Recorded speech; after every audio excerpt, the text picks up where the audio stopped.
경우에 루이스 테이프 선교사님이 오셔서 복음을 전하여 설립된 교회입니다. 우리나라는 자생교회가 많죠. 선교사들의 복음을 들어서 우리나라 사람들이 예수 믿고 복음을 전하여 세우는 교회를 자생교회라고 한다면, 우리는 선교사님이 직접 와서 복음을 전하여 설립된 그런 교회입니다. 올해가 121주년을 맞이하게 되고요. 테이트 선교사님이 이분입니다. 잘생겼죠? 네, 휘장 좀 네, 나중에 휘장 칠 때를 제가 그때 한번 느껴보시면 좋을 것 같고요. 네, 한번 칩니다. 테이트 선교사님이 우리나라에 들어올 때 1892년에 들어왔는데요. 나이가 30살의 나이로 들어옵니다. 미혼의 나이로 들어와요. 그래서 선교사들이 우리나라에 들어올 때 거의 부부들이 들어오거든요. 혹은 독신들이 들어오던가. 그런데 테이트 선교사님은 여동생을 데리고 들어와요. 남매가 사역을 감당했다는 것이 좀 독특하죠. 저분들 남매 비롯하여서 5분을 포함하여 7명이, 그래서 그분들을 7인의 선발대라고 하는데요. 1892년에 우리나라에 들어와서 복음의 무대를 어디로 정하는가 하면 호남으로 정하게 됩니다. 굉장히 역사적으로 굉장히 중요한 의미를 갖고 있는데요. 예양협정이라는 게 있어요. 각 나라의 선교사들이 우리나라에 들어와서 중구난방으로 자기가 좋아하는 지점 선점에서 깃발 꽂고 말투 꽂고 복음을 전하는 것이 아니라 각 나라의 선교사들이 팔도 강산을 균형 있게 질서 있게 복음화해보자 해서 지역을 분도하였어요. 그걸 예양협정이라고 하고 일명 선교 분할정책이라고 하는데요. 그래서 남장로회는 호남에서 복음을 전하게 됩니다. 그래서 호남 사람들은 우리들의 할아버지 할머니들에게 복음을 전했던 선교사들이 누군가를 알고 있는 게 중요합니다. 제가 서울에서 사역을 감당할 때 각 지역에서 오시는 분들의 신앙적인 모습을 보게 되면 좀 컬러가 있어요. 남장로의 컬러가 있고 감리교의 컬러가 있고 성결교의 컬러가, 침례교의 컬러가 좀 있듯이 그런 지역적인 특색을 가지고 있는 것이 우리 한국교회 선교 역사가 그렇게 출발했기 때문에 그렇습니다. 아무튼 호남의 첫 성인 전주성에 내려와서 지금의 전주 서문교회를 설립하고 초대 담임 목사님이 되죠. 여동생이 같이 들어왔다고 그랬지 않습니까? 여동생은 뭐 한 분이었는가? 전주 서문교회가 호남의 모교인데요. 그 앞에 전주천이 흐릅니다. 다리를 건너가면 두 학교가 있습니다. 앞에는 남학교, 신흥학교. 7명의 남장로의 선교사님 가운데 레이놀드라고 하는 선교사님이 있어요. 신학을 하신 분들은 레이놀드 선교사님을 모르면 쉬운 말로 간첩이라고 말할 수 있을 만한 아주 유명한 사람이죠. 이룰서 선교사님이고요. 학자입니다. 그리고 우리나라의 성경 번역의 대가였어요. 그래서 이룰서 선교사님을 모르는 분이 없는데요. 이룰서 선교사님 학교를, 신흥학교 남학교를 설립했고요. 남학교 뒤편에 여학교가 있어요. 기전학교. 그 기전학교를 여동생이 세웠습니다. 그러니까 교육 선교사라고 하고요. 지금은 기전학교가 중학교, 고등학교, 대학교까지 있는 큰 학원으로 발전하게 될 것이죠. 두 학교를 지나서 언덕바지로 올라오면 옛날에는 산이었는데 지금은 야트막한 산처럼 보이는데 종합병원 하나가 세워졌습니다. 아마도 아시는 분이 계실지 모르겠는데 전주 유명한 전주 예수병원입니다. 전주 예수병원을 누가 설립했던가 하면 정확히 선교사님 5년 사역을 난 이후에 5년 후에 남장로의 선교사님이 많이 들어오거든요. 호남에 이제 포진해서 사역을 감당하게 되는데 마틴 골드라고 하는 의료 선교사가 미국에서 의과대학을 수석으로 졸업하고 의사면을 받고 한국 선교를 지망하게 됩니다. 그 또한 미혼으로 들어옵니다. 마틴 골드의 그 역사를 보게 되면 미혼의 나이에 그 젊은 처녀가 대한민국 땅에서 복음으로 인하여 사역을 감당하고자 파송을 받았다라고 하는 것이 가슴 뭉클한데요. 그를 마중 갔던 분이 누구냐면 저분 테이트 선교사님입니다. 재물포항에서 눈이 맞아가지고 오랜 연애 끝에 결혼을 하게 됩니다. 그래서 아내 되신 분이 전주 예수병원을 설립하게 됩니다. 제가 금방 짧게라도 한재봉 세 식구가 교회와 학교와 병원 설립을 했다는 것입니다. 이걸 우리는 이름하여 삼각선교라고 하는데요. 삼각선교를 아시는지요? 물어보면 참 모르시는 분들이 많이 계시고요. 예수님의 3대 사역을 아시는지요? 그것도 참 모르시는 분들이 많이 계시는데요. 예수님의 3대 사역 가르치시고 선포하시고 고치시니라라고 하는 그 사역을 북장로회나 남장로회 선교사들이 와서 그대로 사역을 감당했던 것을 보게 됩니다. 그래서 전주에 그렇게 3대 예수님의 사역을 본받아서 삼각선교를 이루었던 것인데요. 남장로의 선교사들은 호남에 내려와서 5개 지부를 설치하게 됩니다. 전주지부, 문산지부, 목포지부, 광주지부, 마지막 1913년도에 순천지부를 설치하는데요. 그 지부들마다 다 삼각선교가 이루어졌어요. 이 놀라운 일이 아닐 수 없습니다.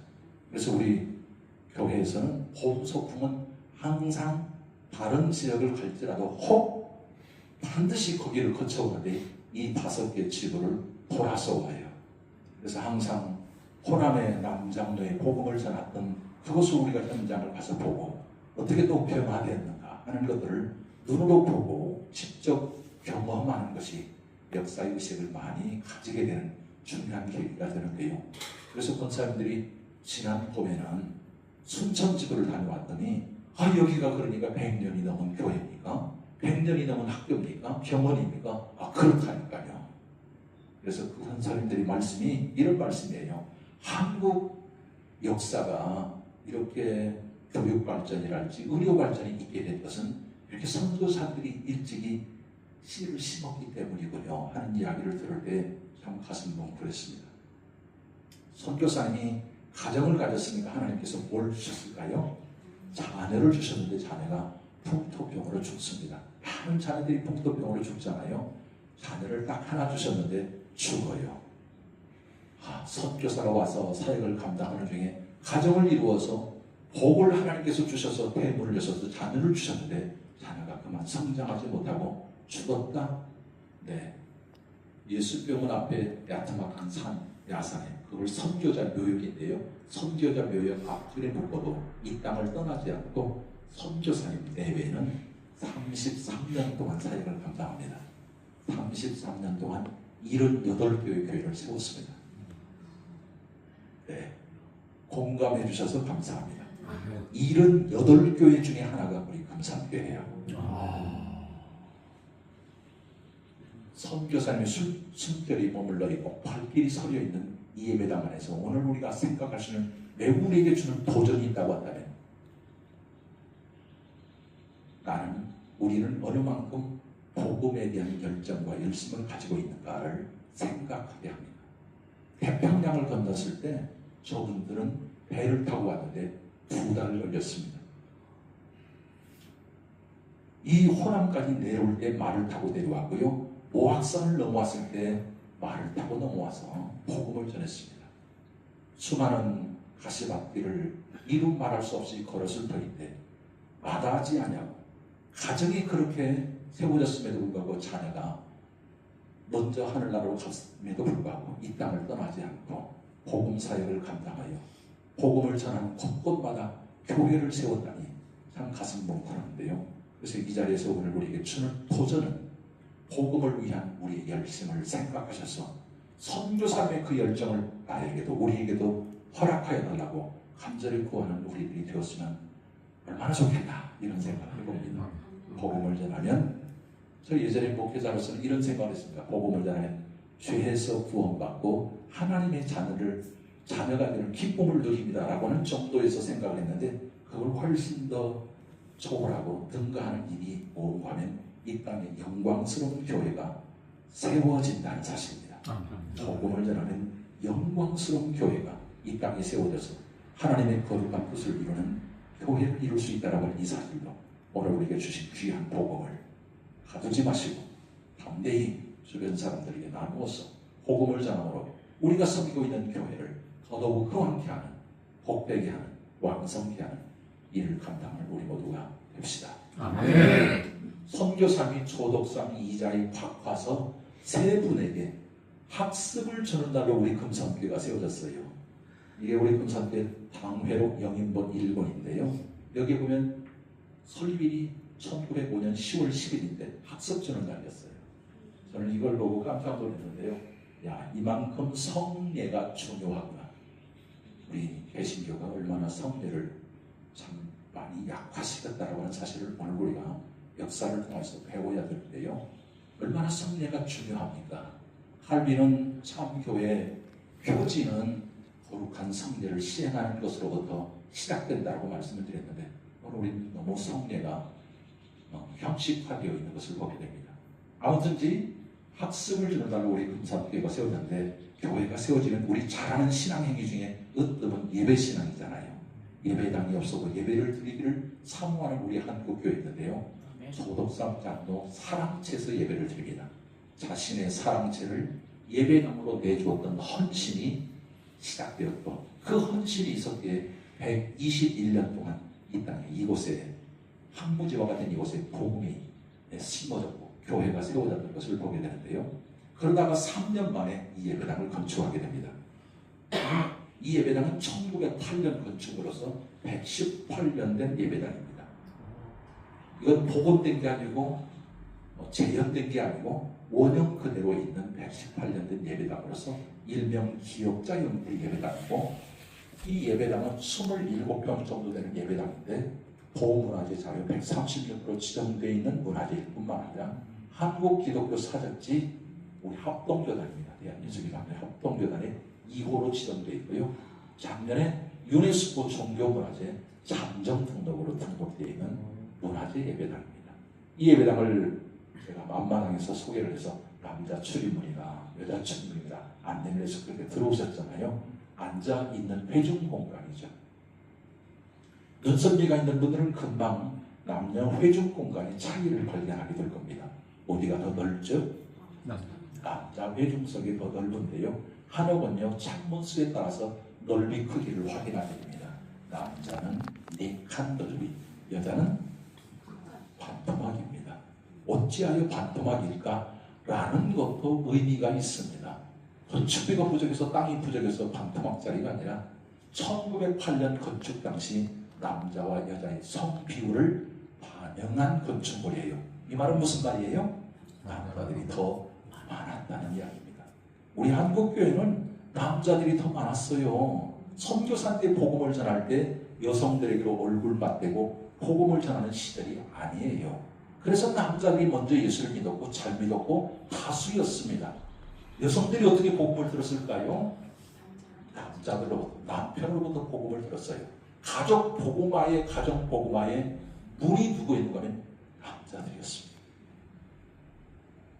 그래서 과거 1908년 우리 건축 당시 70대 30 정도밖에 되지 않았습니다. 121년이 지난 우리 금산교회 성 비율은 어떻게 바뀌었을까요? 반대로. 어떻게 와보셨어요? 와보신 듯 말씀하시는데 정확히 맞습니다. 근데 조금 더 변화가 돼서 75대 25로 노원 지역이라고 하니까 훨씬 더 여성 생존율이 더 많아서 75대 25로 바뀌어 있는데요. 이것은 우리 금산교만의 내용이 안전합니다. 우리 한국교회가 그래요. 처음에 한국교회가 거의 대부분이 남자들이 믿었고요. 잘 믿었고요. 그래서 남자들의 영광을 회복해야 되는데요. 제가 이야기를 하게 된 것은 바로 우리 한국교회 역사의 시작은 남자들이 그렇게 열정적으로 잘 믿었고 교회의 중추적인 역할을 감당했다는 사실입니다. 지금 여성들이 많이 있는데 이런 변화를 우리가 생각하면서 생각을 해야 된다 이렇게 느껴집니다. 복음을 전하고 예배당을 세우고 난 이후에 휘장을 쳤는데 이제 휘장 한번 쳐보시죠. 쳐보겠습니다. 어떤 느낌인지를 한번 느껴보시는 것도 의미가 있을 줄 압니다. 이렇게 예배를 드렸습니다. 국도로부터 시작하여 척도 때까지 1908년서부터 1920년 중후반까지 그러니까 거의 20년가량을 이렇게 예배를 드렸습니다.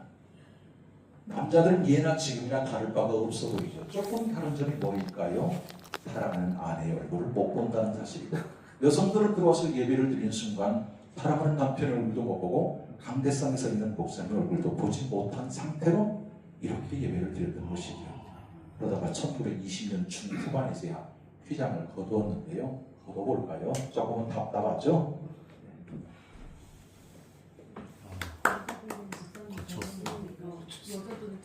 거치고 말았어. 그 안에 끝까지 다 가졌다. 네, 축하해요. 볼 수 있잖아. 자, 왜 이런 형태의 예배당을 건축하고 출입문도 다르게 앉아있는 회중공간도 남녀가 구별되어서 거기다가 휘장까지 있어서 예배를 드렸을까요? 네, 한번 답을 해보시죠. 제가 여쭈었는데 스캔들 방지.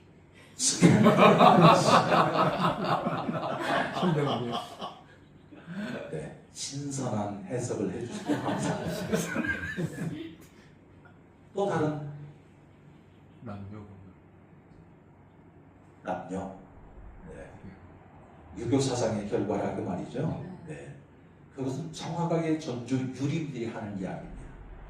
유교를 숭상하고 유교를 추종하는 유림들이 똑같이 이렇게 앉아 있어서 제가 소개를 하게 되면 당연히 유교 사상의 결과로서 이런 예배당을 건축한 게 아닙니다. 이렇게 이야기를 하는데 제가 그분들은 그럴 수 있다고 생각을 해요.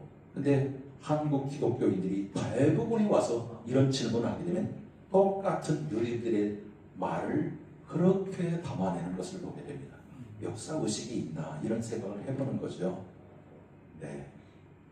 물론 우리나라에 복음이 전해질 때 유교 상황인 것을 분명히 우리는 잘 알고 있습니다. 그런 상황에서 유교 사상의 결과로서 이렇게 예배당을 드렸다가 아니라 조금 신선하다고 하는 것이 성수캔들에 관한 이야기와 말씀을 하시는 것 같아서 네. 그런 배경이 있죠. 그래서 여성들을 보호하기 위한 불가피한 조치가 이런 예배당이라고 하는 사실을 제가 강조해서 말씀을 드립니다. 그러니까 성경 이 청년들이나 그 초등학교 아이들에게 동일한 질문을 하게 되면 뭐라고 말하냐면 이 예배당을 성차별로 해석을 합니다. 어찌하여 여성들을 그렇게 차별했는가의 관점을 두고 차별적인 관점에서 이런 예배당으로 운영했다 이렇게 얘기를 하는데 오히려 성차별이 아니라 성을 보호하기 위해서 여성을 보호하기 위한 불가피한 조치가 이런 예배당이라 있다는 것입니다. 선교사들이 복음을 전하고 복음에 따른 믿음으로 말미암아 하나님의 거룩한 뜻을 담고 있는 믿음의 백성들이 예배당을 건축할 때 우리 성경 말씀에 남녀가 동등하고 공평하니 우리 불문하고 그냥 한 자리에서 예배를 드릴 때 그러면 문 밖에서 단 밖에서 어떻게 소문이 날까요? 성스캔들로 소문이 납니다. 그래서 여성들은 문란한 여성, 정숙하지 못한 여성으로 낙인을 찍어서 동네방네 소문이 나서 여성들은 정말로 매우 정숙하지 못한 여성일 뿐만 아니라 혼사끼리 맡게 되는 결혼을 할 수 없는 그런 상황으로 이제 불합리한 처우를 받게 되었던 것입니다. 그래서 그들을 보호하기 위해서 뿐만 아니라 동네방네 사회성에 있어서 문제를 야기하는 그런 상황 가운데 그들을 보호할 뿐만 아니라 지속적으로 그들이 예배당에 나와서 예배를 드릴 수 있도록 그들만의 공간을 만들어 주었던 것입니다. 그래서 계속적으로 하나님을 사모하는 마음으로 예배자로 참여할 수 있도록 그들만의 공간을 마련해 주기 위한 그래서 여성들을 보호하기 위한 불가피한 조치가 건축물의 형태를 뒤틀었던 거예요. 그렇게 함으로써 여성을 보호하고자 했던 것입니다. 그런데 예수님의 그 보호의 정신, 마음은 상실한 채 단순히 역사적인 배경 속에서 유교 사상의 도입으로 유교 사상의 결과로서 이런 예배당을 이해한 것은 역사성을 잘 이해하지 못한 것이다. 이렇게 보는 것입니다. 그래서 저는 매우 강조해서 이 예배당을 소개할 때 예수님의 마음, 예수님의 정신이 담겨져 있는 예배당인데 과거를 통해서 오늘 우리가 배워서 우리가 이루고 있는 예배, 우리가 이루고 있는 교회 환경 속에서 나로 인하여 누군가를 보호할 수는 없겠는가 그 싸움을 싸우는 것이 저는 매우 중요한 것이라 생각하게 되어서 배우는 현장이다. 보호의 정신을 배우는 현장이다. 저는 그렇게 말씀을 드리고 싶습니다. 아멘. 교회 안에서 우리가 누구를 보호해야 될까요? 노약자 여러분을 보호하고 장애인을 보호하고 이주민 노동자를 보호하고 무엇보다도 새 가족을 보호하는 모습으로 하나님의 인재로 키워내는 이 싸움을 오늘 우리 한국교회가 성공적인 사역으로 나아가고 있는가 생각해 봐야 합니다. 예수님의 마음, 예수님의 정신을 오늘 우리가 보호의 정신을 본받지 못하여서 너무 이기성으로 인해서 나 아닌 다른 사람이 상처를 받아도 괜찮다라고 하는 이런 생각으로 신앙생활하면 오늘 우리는 과거 이 예배당을 통해서 어떤 정신을 담아내고 있다를 우리가 배울 필요가 있는 것이죠. 한옥 건물입니다. 한옥 건물이기 때문에 반드시 다 모두를 잘 살펴보아야 되겠지만 순차적으로 본다면 이것부터 봐야 되지 않겠나 하는 게 있어요. 그게 뭘까요? 상량문입니다. 어디 있나요? 상량문 한번 찾아보시죠. 상량문. 네. 눈을 가시는 것 같은데 정확히 손가락. 네, 맞습니다. 거기가 상량문이 있습니다. 상량문을 젊은이들은 알까요? 모를까요? 모릅니다. 우리나라 건축물의 역사를 모른다라고 하는 이 사실을 우리가 잘 살필 수 있어야 할 것입니다. 한옥 건물 고건축은 상량문이 있습니다. 누가 언제 무슨 목적으로 무슨 기원을 담아서 건물을 지었는지에 대한 정보가 상량문에 쓰여 있으니까 그걸 읽어보고 좀 더 구석구석 살필 수 있으면 더 잘 볼 수 있지 않겠나 하는 거죠. 우리 금산교회는 건물이 하나임에도 불구하고 상량문이 2개가 있습니다. 남자석에, 여자석에. 일반적인 정보가 있어야 되는데 일반적인 정보는 없는데요. 남자석에는 고린도 후서 5장 1절로 6절까지 한자 한문으로 초독삼자함의 친필이고요. 여자석에는 고린도 전서 3장 16절로 17절까지 혼민정음체 한글로 기록되어 있습니다. 중요한 것은 성경 말씀이 기록되어 있단 말입니다. 이것은 우리 금산교회 교회 비전이에요. 어떻게 우리가 교회를 이루어서 하나님 앞에 서 갈 수 있을 것인가를 성경 말씀을 상량문에 써놓아 늘 메시지를 담고 있었던 것이에요. 하늘을 쳐다보고 상량문을 읽고 기도의 제목으로 삼아서 우리 교회가 바르게 가고 있는가를 늘 확인하면서 신앙생활을 할 수 있도록 돕는 메시지가 상량문에 새겨져 있습니다. 길게 말씀을 드릴 수는 없고요. 남자석에는 훈민정음체 한글이 아니라 한자 한문으로 되어 있고 여자석에는 훈민정음체 한글로 기록되어 있는데 1908년 건축물이니까 한자 한문으로 쓰여질 당시인데 여자석에는 훈민정음체 한글로 기록되어 있어요. 왜 그랬을까요? 이것도 질문이에요. 왜 이런 형태의 예배당을 건축했을까 하는 것도 질문이지만 왜 상량문에 훈민정음체 한글로 기록했을까 하는 질문 한번 답해 보실래요? 한자문을 여자분들은 안 배워. 네, 고급스럽게 말씀을 해주셔서 감사합니다. 네, 전남 고흥에서 오신 권사님들은 그렇게 말해요. 목사 그것도 모르세요? 못 배웠으니까 그렇죠. 네, 배경을 가지고 있죠. 선교사님들이 들어와서 학교가 세워졌습니다. 이 역사적인 내용을 오늘 우리가 잘 알 필요가 있습니다. 학교가 세워지기 이전에 우리나라 교육기관은 뭐였습니까? 서당은 여성들은 출입금지 구역이었습니다. 그러니까 여성들이 글을 배울 수 있는 공적인 공간이 없었다는 사실을 오늘 우리는 많이 놓치고 있는데요. 그것을 배경으로 삼고 있습니다. 또 하나의 배경은 뭔가 하면 우리나라 선교 역사가 아주 독특하다라고 하는 사실을 오늘 우리가 잊고 있습니다. 그게 뭔가 하면 언더우드와 아펜젤러가 우리나라에 들어올 때 이미 우리나라 성경, 번역된 성경을 가지고 들어왔다라고 하는 아주 독특한 역사를 가지고 있어요. 우리 한국 선교의 부흥의 역사를 가져오기 위해서 하나님께서는 이미 중국 선교부와 동경 선교부에서 이미 번역 작업이 시작되었고 언더우드 아펜젤러가 공식적으로 선교사역으로 들어올 때 이미 번역된 성경을 가지고 들어왔어요. 놀라운 일이 아닐 수 없습니다. 그래서 복음을 전하고 믿는 자들이 그걸 팔았어요. 그래서 매 성경을 팔았어요. 선교사들이요. 그래서 얼만큼 팔았느냐가 선교의 나름 실적으로 잡히기도 있는데요. 그걸 권서인, 매서인이라고 합니다. 그래서 예수 믿는 사람들이 성경을 가질 수 있었는데요. 성경을 가지고 온 분들이 성경을 읽을 수 있는 것들이 과연 몇 퍼센트나 됐을까요? 특별히 여성들 가운데서는 성경을 받아주어도 읽을 수 있는 것들이 그렇게 많지 않아서 우리 한국 교회가 매우 이것부터 사역을 시작했다라고 하는 사실을 우리가 좀 배우고자 합니다. 성경을 가르치기 전에 이것부터 가르쳤어요. 한글부터. 한글과 세종대왕이 만든 한글은 당시 무시되었습니다. 어떻게 무시되었는데? 한글이라고 말하지 않고 원문이라고 말했고요. 원문도 무시된 표현인데요. 원문보다 더 무시된 표현이 있습니다. 암글이라고 했습니다. 암글.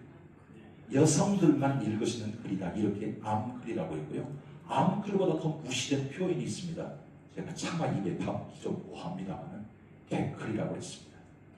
개들이나 읽을 수 있는 글 이렇게 생각을 했습니다. 지금은 얼만큼 이 K 한글에 해가지고 얼마나 외국 사람들이 한글을 배우고자 합니까? 이런 글을 무시된 이 글을 사장된 이 글을 누가 되살렸느냐? 교회가 되살렸어요. 교회. 에클레시아라고 하는 교회라고 하는 이 번역을 영어로는 처치인데 우리는 어떻게 번역을 했어요? 교회라고 번역을 했어요. 가르칠 교자에다가 모일 회자를 썼습니다. 학교와 똑같아요. 학교와 같은 의미예요. 그래서 교회는요, 저는 이 번역이 지금 상황에서는 적절치 않다고 생각하는 사람이에요. 이 번역, 에클레시아의 번역을 교회로만. 물론 교회는 가르치는 기능을, 사역을 담고는 있지만 가르치는 것만 있는 게 아니에요. 교회. 그럼에도 불구하고 거의 학교와 흡사한 그런 번역을 했다라고 하는 것은 그런 성경을 가르치기 전에 한글을 가르치는 그런 교회에서도 저는 찾고 싶습니다. 이 대단한 일이에요. 그래서 여성들이 읽을 수 있는 문자로 쓴 거예요. 여성들이 읽을 수 있는 문자로 씀으로써 여성들을 배려하고 있습니다. 저는 우리 금산교회 이 예배당이 참 그런 의미에서 너무너무 예수의 정신을 이렇게 담고 있구나라고 하는 사실을 알게 됩니다. 여성들을 보호하기 위한 예배당, 여성들을 배려하는 상냥문. 배려가 뭔가 하면 성경 말씀에 정확하게 빌립보서에 이런 표현이 있더라고요. 남을 나보다 낫게 여기는 마음. 세상은 정반대로 뒤집어요. 내가 너보다 낫지. 내가 너보다 못한 게 뭐 있어. 이게 이제 잘남으로 드러나지만 오늘 우리 교회 안에서는 예수의 정신이 뭡니까? 권사님이 나보다 낫어요. 선생님이 나보다 낫어요. 남을 나보다 더 낫게 여기는 마음을 저는 배려의 정신의 아주 적절한 성경적인 표현이라고 생각합니다. 여성을 배려하고 있었던 것입니다. 제가 와서 이 예배당이 본래는 이 토지 건물이 누구로 등기가 되어 있는가 하면 지금은 비영리 법인체로 등기를 합니다만 당시에 1928년도에 등기를 최현양, 김순이라고 하는 두 사람의 이름으로 등기를 했어요. 그 사람을 알아보니까 여성이더라고요. 여성 두 사람의 이름으로 이 예배당이 등기가 되어 있다는 하는 사실로 저는 깜짝 놀랐어요. 아니 장로님도 계시고 남자들도 다수였을 텐데 어떻게 여성 두 사람의 이름으로 1928년도에 등기를 했느냐? 이제 제가 바꿨어요. 안 바꾸려다가 바꾸지 않냐면 우리 할머니 거예요. 이 땅 내놓으세요. 이 예배당 내놓으세요. 그러면 꼼짝없이 오늘 우리는 법이 그러하니까요. 내놓을 수밖에 없는 것이죠. 그래서 특조 기간에 바꿨는데요. 두 사람의 이름으로 등기한 것도 여성을 그만큼 배려하고 있었던 것을 저는 잘 알 수 있었습니다. 배려의 정신. 그것을 배울 수 있는 이런 예배 공간이고요. 제가 이 얘기만 해도 이 예배당만 가지고 1시간 정도 얘기할 수 있는데 한 가지만 더 얘기하면 출입문이 2개가 아니라 하나 더 있어요. 어디 있어요? 네, 이게 출입문. 내가 옆에 가서 이렇게 봐요. 누가 출입했을까요? 목사님이 출입문입니다. 저 출입문은 강대상의 높이가 있기 때문에 넓고 높게 만들 수 없습니다. 아주 좁고 아주 낮아요. 그래서 서서 들어올 수 없습니다. 어떻게 들어와야 될까요? 허리를 숙이는 정도가 아니라 무릎을 꿇고 들어와야 되고 나가야 돼요. 아주 조심스러운 문입니다. 그래서 좁은 문이 있잖아요. 성경 속에. 넓은 문이 아니고 좁은 문으로 들어가라 이렇게 말씀하고 있는데 좁은 문인데 건축 당시부터 이름 안에 붙여진 이름이 겸손의 문입니다. 겸손하지 않으면 반기에 오를 수 없고 하나님의 말씀을 담아낼 수 없고 은혜를 받을 수 없다고 해서 붙여진 겸손의 문. 오늘 우리 예수 믿는 사람들은 다 겸손한 사람 아니겠습니까? 겸손해야 되는 예수의 정신을 우리가 담고 있는데요. 예수 믿는 사람들은 손이 세 개랍니다. 오른손, 왼손, 왼손. 손이 세 개인가를 다시 한번 확인하셔서 예수의 정신을 우리가 가질 수 있어야 되겠다 말씀을 드려보고요. 좀 건너뛰어서 소독 3장의 이자인 목사님 이야기를 좀 하도록 하겠습니다. 두 분의 이야기는 아마도 널리 알려져서 많은 분들이 어쩌면 이 예배당보다도 훨씬 더 많이 알려진 저분들이죠. 저는 그래서 우리 교회론에 심각한 위기를 맞고 있는 한국 교회에 직분자로서의 아름다운 모범이 되는 그런 두 분이 아닌가 하는 생각이 들어요. 두 분은 마방에서 만났습니다. 주인과 머슴의 관계로 만났습니다. 두 분의 나이 차이는 띠동갑으로서 상당한 거리를 가지고 있었던 그런 관계였는데 데이트 선교사님이 말을 타고 여기까지 왔고 전라북도 거의 전 지역을 말을 타고 자전거를 타고 걸어서 복음을 전했는데요. 여기까지 당도했을 때 아방을 들어오곤 했는데 아방에서 복음을 전하게 된 것입니다. 두 분이 예수를 그리스도로 고백함으로써 주종관계에 있는데 형제관계로 변하게 되죠. 열심히 교회를 섬깁니다. 3년 만에 예배당도 건축하고 3년 만에 세례견이 75명이 되었다는 거예요. 어떻게 3년 만에 세례견이 75명이었을까? 저는 믿질 않았습니다. 이거 서울 강남에서도 안 되는 일인데 우리 한국 이 지역에 인구 밀도가 많은 지역을 할지라도 3년 만에 세례견이 75명이면 원입교인까지 포함한다고 하니 200명이 넘었다고 하는데 이게 가능한 일인가? 근데 우리 금성교회는 가능했더라고요. 어떻게 된 일인가 하면 소독 3장이 이곳에 평양에 살고 있는데 이곳에 온 목적이 전원생활 때문에 온 게 아니라 광산, 금캐로 왔습니다. 저기 모악산이 있는데요. 그 모악산에 광산이 9개가 있습니다. 그 중에 하나를 인수했고요. 흙에서 채취하는 금을 무슨 금? 사금이라고 하죠. 사금 채취하는데 53만 평을 일제강점기 때 불어가지고 금을 캤던 사금업자였습니다. 광산업자였습니다. 이게 금캐로 왔다가 하나님을 만난 분인데요. 이자인 목사님 경상남도 남해 사람입니다.